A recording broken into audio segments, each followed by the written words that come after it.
పేద ప్రజలకు ముఖ్యమంత్రి సహాయ నిధి సీఎంఆర్ఎఫ్ కొండంత అండగా నిలుస్తోందని రాష్ట్ర పురపాలక, పట్టణాభివృద్ధి శాఖామంత్రి డాక్టర్ పొంగూరు నారాయణ తెలిపారు.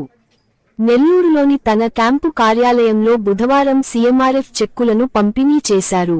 ఈ కార్యక్రమంలో భాగంగా 10 డివిజన్లకు చెందిన 10 మంది లబ్ధిదారులకు మొత్తం 19,98,348 రూపాయలు విలువైన చెక్కులను మంత్రి నారాయణ అందజేశారు.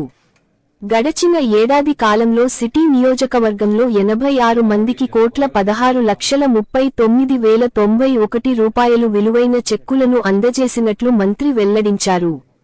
సీఎంఆర్ఎఫ్ మంజూరుకు సహకరించిన మంత్రి నారాయణకు లబ్ధిదారులు కృతజ్ఞతలు తెలిపారు. పేదల ప్రభుత్వం 10 కాలాల పాటు కొనసాగాలని వారు ఆకాంక్షించారు. ఈ కార్యక్రమంలో టీడీపీ సీనియర్ నేత వేమిరెడ్డి విజయభాస్కర్ రెడ్డి, మాజీ మున్సిపల్ చైర్పర్సన్ తాళ్లపాక అనురాధ, మాజీ జెడ్పీటీసీ విజేతా రెడ్డితో పాటు 10 డివిజన్ల టీడీపీ నేతలు పాల్గొన్నారు.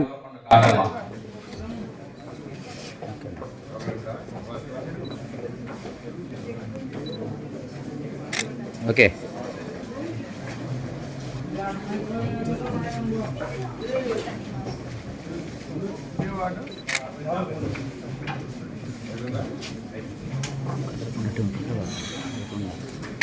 మరెన్నో వీడియోలు కోసం మా ఛానల్ ని సబ్స్క్రైబ్ చేసుకోండి. పక్కనే ఉన్న బెల్ ఐకాన్ ని నొక్కండి. లైక్ చేయండి, షేర్ చేయండి.